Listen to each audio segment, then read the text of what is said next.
10 gjëra që duhet t'i bëni çdo mëngjes, udhëzime nga stoikët për një jetë të fortë, të qetë dhe plot qëllim. Struktura do të jetë kështu: fuqia e mëngjesit në jetën stoike, një përshkrim i përgjithshëm mbi rëndësinë e mëngjesit, si e shihnin stoikët fillimin e ditës dhe pse ai moment është çelësi i karakterit dhe suksesit. Zgjohu herët, fito luftën që para se të filloj. Referencë nga Marcus Aurelius dhe Seneca mbi disiplinën dhe përfitimet e zgjimit të hershëm. Nuk është rastësi që njerëzit më të suksesshëm dhe mendimtarët më të thellë janë zgjuar herët. Edhe stoikët besonin se mëngjesi është faza më e pastër e mendjes. Mark Aureli shkruante: nëse ke lindur për veprim, pse fle? Kur zgjohesh përpara botës, ke një avantazh të pakrahasueshëm: qetësi, kohë për veten, pa zhurma, pa presione. Kjo është koha për të formsuar ditën tënde para se ajo të marrë formën vet. Falenderohu për jetën. Reflekto mbi fatin dhe vdekshmërinë. Praktika e memento mori dhe vlerësimi i çdo dite si një dhuratë. Çdo mëngjes është një dhuratë. Në vend që të nisim ditën me ankesa apo stres, stoikët na mësojnë ta fillojmë me mirënjohje. Mos shiko çfarë të mungon, por çfarë ke: shëndetin, familjen, mundësitë, vetjetën. Ky ushtrim i thjeshtë ndryshon gjithë energjinë me të cilën e përballon botën. Kujto vdekshmërinë, memento mori, mos harro se do të vdesësh, jo për të trembur, por për të nxitur të jetosh më mirë. Kur e kupton që koha është e kufizuar, nuk e humb më kohë. Nuk grindesh për gjëra të vogla, ti e sheh çdo mëngjes si një mundësi për t'u bërë versioni më i mirë i vetes. Përgatit mendjen për vështirësi, parashiko sfidat e ditës, një ushtrim mendor i stoikëve për të mos u thyer nga pengesat, por për t'i pritur ato me forcë dhe qetësi. Përcakto qëllimet për ditën. Një ditë pa qëllim është si një anije pa busull. Stoikët ishin strategë të jetës.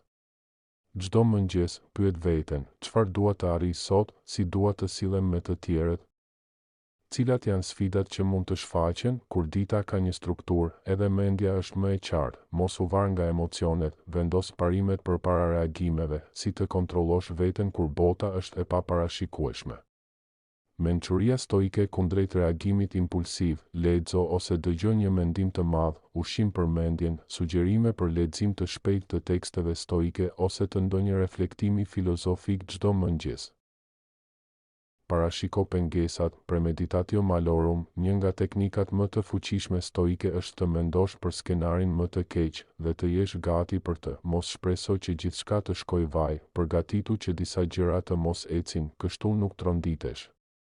Kur shefi bërtet, kur rruga mbyllet, kur dikush të zhgënjen, je tashmë i përgatitur mendërisht. Puno me qëllim, çdo veprim me vëmendje, jo thjesht të jesh aktiv, por i ndërgjegjshëm në veprimet e tua.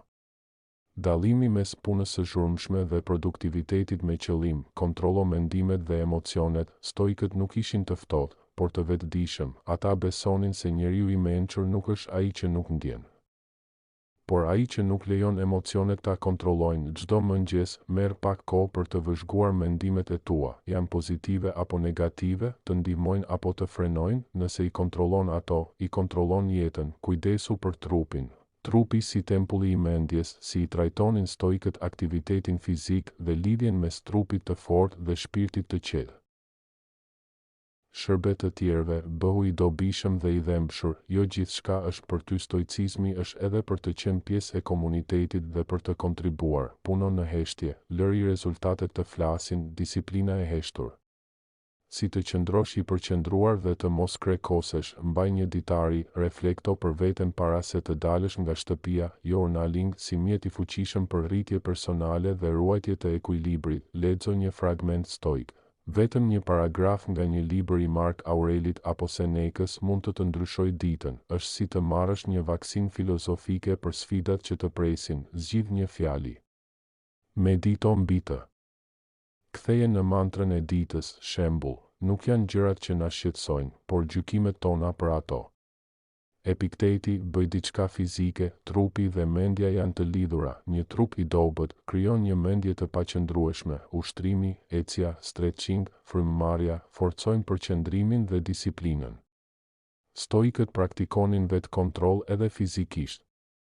sepse një trup nën kontroll ushqen një mendje nën kontroll. Për kujto vlerat e tua, kur ditët bëhen të vështira, kujto pse je këtu, mos jeto sipas dëshirave të tjerëve, kujto vlerat që të përfaqësojnë, drejtësinë, ndershmërinë, guximin, durimin, thuaj vetes, sot do të jem njeri me karakter, pa marrë parasysh çfarë ndodh.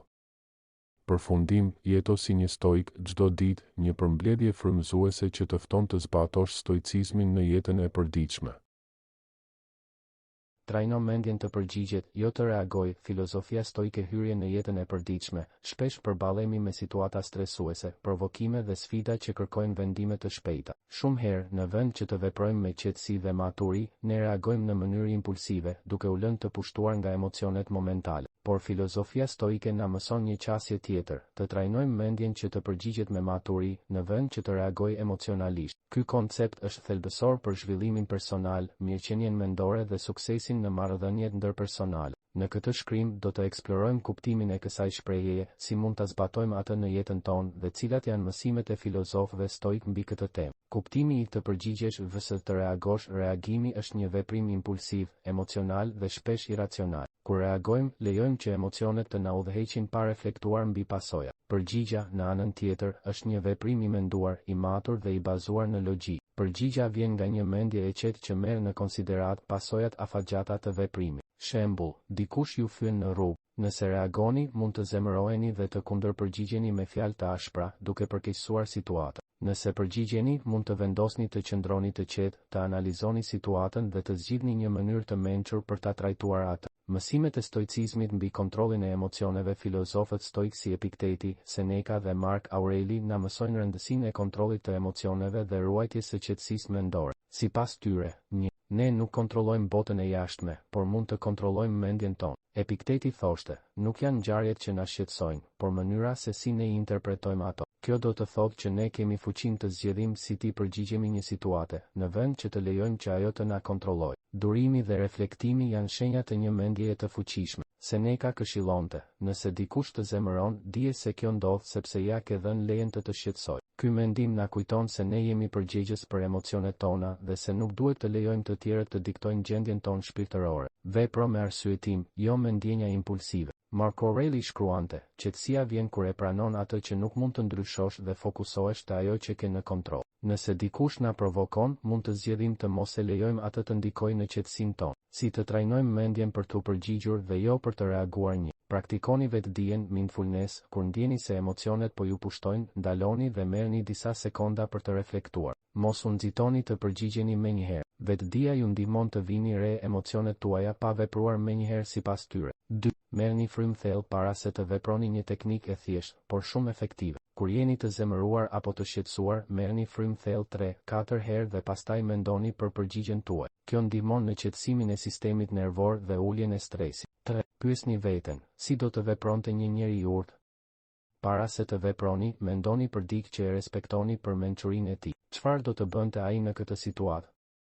Kjo do t'ju ndihmojë të merrni një vendim më të matur. 4. Shkruani mendimet tuaja. Një teknikë stoike është të shkruani ndjenjat dhe mendimet tuaja çdo mbrëmje. Kjo ju ndihmon të analizoni mënyrën se si keni reaguar gjatë ditës dhe të mësoni nga përvojat. 5. Fokusohuni tek ajo që mund të kontrolloni në vend që të shqetësoheni për sjelljen e të tjerëve. Fokusohuni te mënyra se si ju i menaxhoni ndjenjat dhe veprimet tuaja. Kjo do t'ju ndihmojë të shmangni reagimet impulsive. 6. Praktikoni tolerancën dhe mirësinë kur dikush ju provokon. Në vend që të reagoni me zemërim, provoni të shprehni mirëkuptim. Kjo nuk do të thotë të pranoni padrejtësinë, por të zgjidhni një qasje të mençur për ta trajtuar situatën. 7. Mos lejoni emocionet të ju kontrollojnë. Kur ndjeni zemërim, stres ose trishtim, kuptoni se këto janë emocione kalimtare. Trajnojeni veten të mos merrni vendime në ndikimin e tyre.